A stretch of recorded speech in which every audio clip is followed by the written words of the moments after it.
ನೋಡಿ, ಬದನೆಕಾಯಿ ಎಣ್ಣೆಗಾಯಿ ಈಗ ರೆಡಿ ಆಗಿದೆ. ಅಕ್ಕಿ ರೊಟ್ಟಿ ಹಾಗೂ ಚಪಾತಿ ಜೊತೆಗೆ ಸೂಪರ್ ಆಗಿರುತ್ತೆ.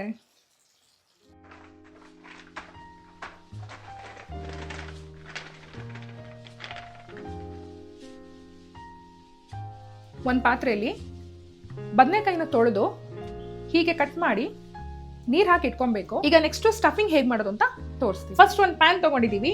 ಆ ಪ್ಯಾನ್ಗೆ ಎಣ್ಣೆ ಹಾಕ್ಕೊಬೇಕು. 1-2 ಟೇಬಲ್ ಸ್ಪೂನ್ ಅಷ್ಟು ಎಣ್ಣೆ ಹಾಕೊಳ್ಳಿ. ಎಣ್ಣೆ ಬಿಸಿ ಆಗಿದೆ. ಬಿಸಿ ಆದ ನಂತರ ಇಲ್ಲಿ ನಾವು 2 ಟೇಬಲ್ ಸ್ಪೂನ್ ಅಷ್ಟು ಕಡಲೆಕಾಯಿ ಬೀಜ ಹಾಕೋಬೇಕು. ಈ ಕಡಲೆಕಾಯಿ ಬೀಜ ಸ್ವಲ್ಪ ಫ್ರೈ ಆಗಬೇಕು. ನೋಡಿ, ಸ್ವಲ್ಪ ಕಲರ್ ಚೇಂಜ್ ಆಗ್ತಿದೆ. ಈಗ ಇದಕ್ಕೆ 1 ಟೇಬಲ್ ಸ್ಪೂನ್ ಅಷ್ಟು ಧನಿಯಾ, 1 ಟೇಬಲ್ ಸ್ಪೂನ್ ಕಡಲೆಬೇಳೆ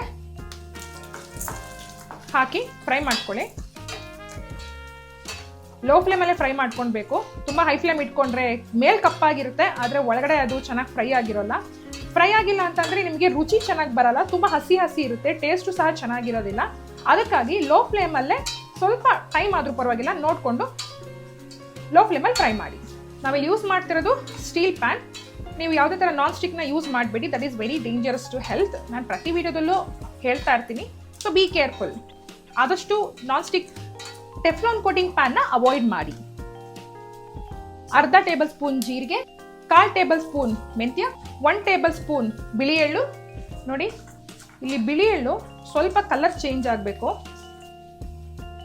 ತುಂಬ ಕಪ್ಪಾಗೋ ತನಕ ಹುರಿಬೇಡಿ, ನೋಡಿಕೊಂಡು ಹುಷಾರಾಗಿ ಹುರಿರಿ. ನಾವಿಲ್ಲಿ ಗಾಂಧಾರಿ ಮೆಣಸು ಅಂತ ಯೂಸ್ ಮಾಡ್ತಾ ಇದ್ದೀವಿ. ಇದು ನಿಮಗೆ ಹೊರನಾಡು ಆ ಕಡೆ ಹೋದಾಗೆಲ್ಲ ಸಿಗುತ್ತೆ. 3 ಲವಂಗ, ಅರ್ಧ ಚಕ್ಕೆ, ಬೆಳ್ಳುಳ್ಳಿ ಫ್ರೈ ಮಾಡ್ಕೊಳ್ಳಿ. ಈಗ ನಾವಿಲ್ಲಿ ಆನಿಯನ್ನ ಚಾಪ್ ಮಾಡಿ ಹಾಕ್ತಾ ಇದ್ದೀವಿ. ಇಲ್ಲಿ ಬೆಳ್ಳುಳ್ಳಿನ ನಾವು ಸಿಪ್ಪೆ ತೆಗೆದೇ ಯೂಸ್ ಮಾಡ್ತಾ ಇದ್ದೀವಿ. ನಾವು ಡೈರೆಕ್ಟ್ ಗ್ರೈಂಡ್ ಮಾಡ್ತಿರೋದ್ರಿಂದ ಸಿಪ್ಪೆ ತೆಗೆಯೋ ಅವಶ್ಯಕತೆ ಇಲ್ಲ. ಈರುಳ್ಳಿ ಬಾಡಿದ ನಂತರ 1 ಟೊಮೊಟೊ ಸ್ಲೈಸ್ನ ಕಟ್ ಮಾಡಿ ಹಾಕೋಬೇಕು. ಈಗ ಇದಕ್ಕೆ ಕಟ್ ಮಾಡಿ ಇಟ್ಕೊಂಡಿರೋ ಕಾಯಿ ಹಾಕ್ತಾ ಇದ್ದೀನಿ. ಈರುಳ್ಳಿ ಟೊಮೊಟೊ ಚೆನ್ನಾಗಿ ಫ್ರೈ ಆದ ನಂತರ ಕಾಯಿ ಹಾಕಿ ತಿರ್ಸಿ 1-2 ನಿಮಿಷ ಹೀಗೆ ಲೋ ಫ್ಲೇಮಲ್ಲಿ ಫ್ರೈ ಮಾಡಿಕೊಂಡು ನಂತರ ಗ್ಯಾಸ್ ಆಫ್ ಮಾಡಿ ತಣ್ಣಗಾದ ನಂತರ ಮಿಕ್ಸಿ ಜಾರ್ಗೆ ಹಾಕಿ ರುಬ್ಕೋಬೇಕು.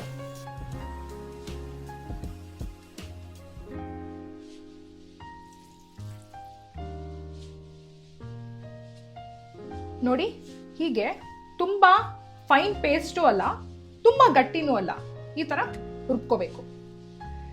ನೋಡಿ, ಈ ಥರ ಬದನೆಕಾಯಿಗೆ ಫಿಲ್ ಮಾಡಿಟ್ಟಿದ್ದೀವಿ. ಸೊ ಫ್ರೈ ಮಾಡಬೇಕಾದ್ರೆ ಮಸಾಲೆ ಎಲ್ಲ ಚೆನ್ನಾಗಿ ಹಿಡಿಯುತ್ತೆ ಅಂತ ಹೇಳ್ಬಿಟ್ಟು. ಈಗ ಎಣ್ಗಾಯಿ ಮಾಡೋಕ್ಕೆ ಒಂದು ಪ್ಯಾನ್ಗೆ 2-3 ಚಮಚ ಎಣ್ಣೆ ಹಾಕೊಬೇಕು.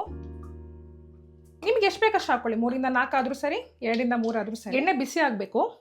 ಬಿಸಿ ಆದ ನಂತರ 1 ಟೇಬಲ್ ಸ್ಪೂನ್ ಅಷ್ಟು ಸಾಸಿವೆ, 1 ಟೇಬಲ್ ಸ್ಪೂನ್ ಉದ್ದಿನಬೇಳೆ ಹಾಗೂ ಸ್ವಲ್ಪ ಕರಿಬೇವು ಹಾಕಿ ಲೋ ಫ್ಲೇಮಲ್ಲಿ ಫ್ರೈ ಮಾಡ್ಕೊಳ್ಳಿ. ಇದಕ್ಕೆ ಈಗ ಸ್ಟಫಿಂಗ್ ಮಾಡ್ಕೊಂಡಿರೋ ಬದನೆಕಾಯಿನ ಹಾಕಿ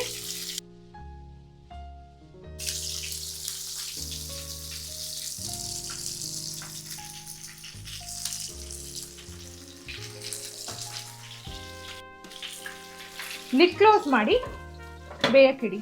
ಈಗ 2 ನಿಮಿಷ ಆಗಿದೆ. ಎಲ್ಲ ಕಡೆ ಬೇಯಬೇಕಲ್ಲ, ಅದಕ್ಕಾಗಿ ರೊಟೇಟ್ ಮಾಡ್ಕೊಳ್ತಾ ಇದ್ದೀನಿ. ನೋಡಿ, ನಿಮಗೆ ಕಲರ್ ಚೇಂಜ್ ಆಗಿರೋದು ಗೊತ್ತಾಗುತ್ತೆ. ಇಲ್ಲಿ ನಾವಿಲ್ಲಿ ಯಾವುದೇ ಥರದ ಟೆಫ್ಲಾನ್ ಕೋಟಿಂಗ್ ಪ್ಯಾನ್ ಯೂಸ್ ಮಾಡ್ತಾ ಇಲ್ಲ. ಇದು ಸೆರಾಮಿಕ್ ಕೋಟೆಡ್ ಮತ್ತು ಬ್ರ್ಯಾಂಡೆಡ್ ಸಹ ಆಗಿದೆ. ಅದಕ್ಕಾಗಿ ಟೆಫ್ಲಾನ್ ಕೋಟಿಂಗ್ನ ನಾವಿಲ್ಲಿ ಬಳಸ್ತಾ ಇಲ್ಲ. ಹಾಗೆ ನಾವಿಲ್ಲಿ ಯೂಸ್ ಮಾಡಿರೋದು ಶುದ್ಧ ಗಾಣದ ಎಣ್ಣೆ. ನೀವು ಇಲ್ಲಿ ನೋಡ್ತಾ ಇದ್ದೀರಾ, ಇದು ಶುದ್ಧ ಗಾಣದ ಎಣ್ಣೆ. ಇಲ್ಲಿ ನಾವು ಯಾವುದೇ ಥರ ರಿಫೈನ್ಡ್ ಸನ್ಫ್ಲವರ್ ಆಯಿಲ್ನ ಯಾವುದು ಯೂಸ್ ಮಾಡ್ತಾ ಇಲ್ಲ, because it's totally unhealthy. Refined oil ಎಷ್ಟು ಅನ್ಹೆಲ್ದಿ ಅಂತ ನಾವು ವಿಡಿಯೋ ಮಾಡಿದ್ದೀವಿ, ಅದನ್ನು ನಮ್ಮ ಚಾನಲಲ್ಲಿ ನೀವು ನೋಡಬಹುದು. ಓಕೆ, ಈಗ ಲಿಡ್ ಕ್ಲೋಸ್ ಮಾಡಿ ಬೇಯಕ್ಕೆ ಇಡ್ತಾ ಇದ್ದೀನಿ. ಈಗ ಬೇಯಕ್ಕೆ 5 ನಿಮಿಷ ಆಗುತ್ತೆ. ನೋಡಿ, 5 ನಿಮಿಷ ಆಗಿದೆ. ಒಂದ್ಸತಿ ಬುಡ ಹಿಡಿದಿರೋ ಹಾಗೆ ನೋಡ್ಕೋಬೇಕು. ಇದ್ರ ಮೇಲೆ ಸ್ವಲ್ಪ ಉಪ್ಪು ಹಾಕೋಬೇಕು. ಈಗ ಸ್ವಲ್ಪ ಗಟ್ಟಿ ಆಯಿತು ಅನ್ನಿಸ್ತಾ ಇದೆ. ಈಗ ಸ್ವಲ್ಪ ನೀರು ಹಾಕ್ಕೊಳ್ಳೋಣ. ಅದಕ್ಕೆ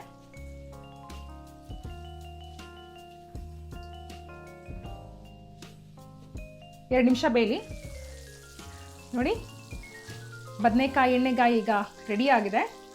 ಅಕ್ಕಿ ರೊಟ್ಟಿ ಹಾಗೂ ಚಪಾತಿ ಜೊತೆಗೆ ಸೂಪರ್ ಆಗಿರುತ್ತೆ. ಬದನೆಕಾಯಿ ಎಣ್ಣೆಗಾಯಿ ರೆಡಿ ಆಗಿದೆ. ಈಗ ನೀವು ರೊಟ್ಟಿ ಅಥವಾ ಚಪಾತಿ ಕಾಂಬಿನೇಷನ್ ಮಾಡಿ ಸವಿಬಹುದು.